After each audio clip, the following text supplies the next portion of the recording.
salam hormat dan ucapan terima kasih sebesar-besarnya kepada seluruh pihak, termasuk dari Dirut Rumah Sakit RSUD Sungai Bahar yang sudah membantu kami menyiapkan sarana prasarana untuk bisa bekerja secara optimal demi kepentingan peradilan pada kasus yang sangat sensitif ini. Oke, pertama-tama kami ingin sampaikan bahwa tim dari Perhimpunan Dokter Forensik Indonesia terdiri dari beberapa orang, ada 3 orang penasehat kami, yaitu Profesor Dr. Agus Purwadianto dari Guru Besar Ilmu Kedokteran Forensik dari FKUI. Kemudian kedua adalah Profesor Dr. Ahmad Yudianto, spesialis forensik, Guru Besar Ilmu Kedokteran Forensik dari Universitas Airlangga. Kemudian ada Profesor Dr. Dedi Afandi, spesialis forensik mediko legal, Guru Besar Ilmu Kedokteran Forensik dari FK Universitas Riau. Lalu hadir di sini tim kami berjumlah 7 orang yang terdiri dari 5 orang dokter spesialis forensik yang diketuai oleh saya sendiri selaku Ketua Umum Perhimpunan Dokter Forensik Indonesia. Kemudian ada Dr. Rika Susanti di sini dari Fakultas Kedokteran Universitas Andalas. Lalu ada Dr. Ida Bagus Putu Alit, spesialis forensik dari Fakultas Kedokteran Universitas Udayana. Yang 2 masih berbenah adalah Dr. Yudi, spesialis forensik dari Rumah Sakit Cipto Mangunkusumo, dan Dr. Sofiana, spesialis forensik adalah dokter forensik di RSPAD Gatot Subroto. Perlu kami jelaskan bahwa proses otopsi ulang ini telah melalui beberapa proses. Yang pertama adalah kami dari perhimpunan menerima surat permohonan yang diajukan dari Direktorat Tindak Pidana Umum Bareskrim Mabes Polri. Kemudian kami segera menyusun tim ahli yang diketahui oleh saya sendiri dan beberapa tim ini yang tentunya pertimbangan pertama adalah sebagai kompetensi dokter-dokter spesialis forensik ini untuk bisa melaksanakan tugas dan melakukan pemeriksaan yang secara optimal dan maksimal demi kepentingan peradilan. Kedua, setelah itu setelah kami dapatkan menyusun tim, kami berdiskusi dan tersambung melalui hubungan Zoom dengan Bapak Komarudin Simanjuntak selaku penasihat hukum keluarga. Pada waktu itu pada hari Jumat sore difasilitasi oleh Bareskrim. Kemudian alhamdulillah kami semua mendapatkan izin dari institusi kami masing-masing dan kami bisa berangkat ke Jambi ini. Kemarin perlu kami laporkan juga, kemarin malam kami sudah melakukan pukul 6 sampai sekitar hampir pukul 9 malam kemarin kami melakukan pertemuan dengan keluarga dan penasehat hukumnya. Tujuannya apa? Tujuannya adalah kami harus sebagai dokter, tentunya hubungan dokter dengan keluarga atau seperti halnya dokter dengan pasien pada umumnya adalah hubungan kepercayaan. Tentunya ada informasi-informasi yang harus kami sampaikan terkait teknis medis kedokteran forensik dan otopsi, serta apa yang bisa diharapkan dan hal-hal apa yang menjadi penyulit. Itu yang kita berikan informasi dan semua sudah disampaikan dan alhamdulillah terbina hubungan baik antara kami dengan pihak keluarga dan penasihat hukum. Dan memang kami di sini bekerja, kita lihat tim-tim ini bekerja secara independen dan imparsial. Sekalipun kami juga sangat menyadari bahwa Perhimpunan Dokter Forensik Indonesia, dokter-dokter forensik kami dimanapun berada di seluruh Indonesia, apapun seragamnya, pasti akan bersikap secara independen dan imparsial, karena kita pun memiliki pedoman etik, standar disiplin, profesi, serta penjagaan kompetensi selama 5 tahun sekali. Hari ini tadi kami setelah semalam kita berikan informasi, tentunya pagi tadi kita telah teman-teman semua saksikan, kita lakukan pemeriksaan di makam untuk yang pertama tentunya memastikan identitas bahwa jenazah yang dievakuasi dari kuburan tersebut adalah benar jenazah almarhum Brigadir Nopriansyah Joshua Huta Barat. Dan itu sudah dipastikan juga oleh pihak keluarga, oleh ayah kandung, bahwa memang betul itu adalah almarhum. Selanjutnya almarhum beserta di dalam peti dibawa ke rumah sakit RSUD Sungai Bahar untuk kita lakukan otopsi.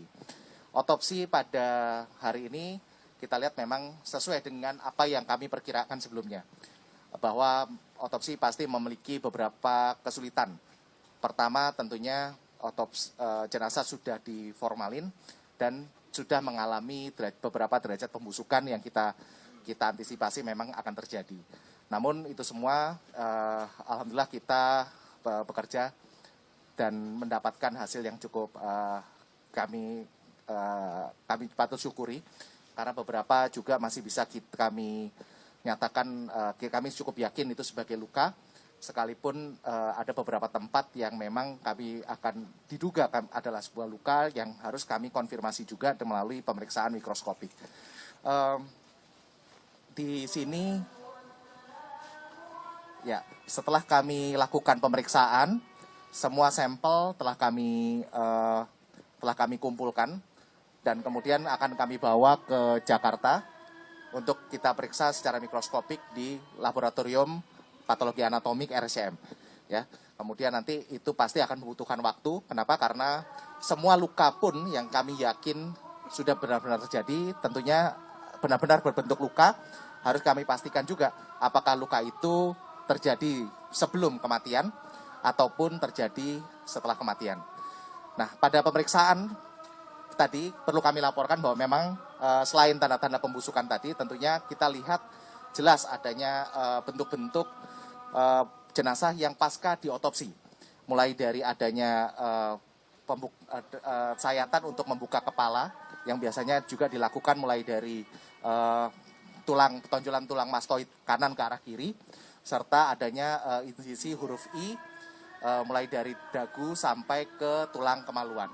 Dan itu memang suatu standar teknik otopsi yang biasa dilakukan di sini. Serta juga ada tadi tanda-tanda telah dilakukan embalming atau formalin di sini. Nah, ini semua nanti akan kami hasil pemeriksaan, tentunya membutuhkan waktu. Setelah konklusinya adalah setelah nanti adanya pemeriksaan laboratorium untuk memastikan betul apakah itu betul luka atau tidak. Karena pada saat terjadi pembusukan, tentunya kita harus sangat berhati-hati. Warna merah di tubuh itu bisa saja merupakan postmortem staining atau postmortem discoloration yang harus kita pastikan dengan pemeriksaan mikroskopik. Nah, itu semua butuh waktu, ya, maka doakan semoga dalam waktu yang tidak terlalu lama kita bisa nyusun laporannya, dan nanti tentu laporan ini akan kita sampaikan kepada penyidik agar penyidik juga bisa membuat terang perkara ini. Kami juga pada saat otopsi tadi kami sangat terbuka dan kami bisa nyatakan kami bersifat independen dan imparsial.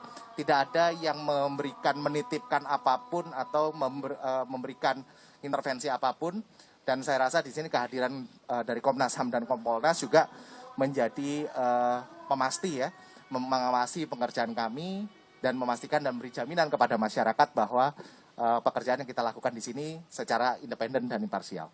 Mungkin dari itu rilis dari kami, kurang lebihnya saya mohon maaf. Wassalamualaikum warahmatullahi wabarakatuh. Ada masukan dari keluarga dan penasihat hukumnya bahwa ada beberapa tempat yang diduga ataupun dicurigai oleh keluarga sebagai adanya perlukaan lain seperti itu selain luka tembak. Nah, itulah yang memang akan kita konfirmasi. Dan itu menjadi fokus pemeriksaan kami, sekalipun kami melakukan pemeriksaan secara menyeluruh otopsi seperti biasa. Tentunya kami ada fokus-fokus sesuai dengan masukan dari keluarga dan penasihat hukum itu. Nah, itu yang menjadi fokus kami.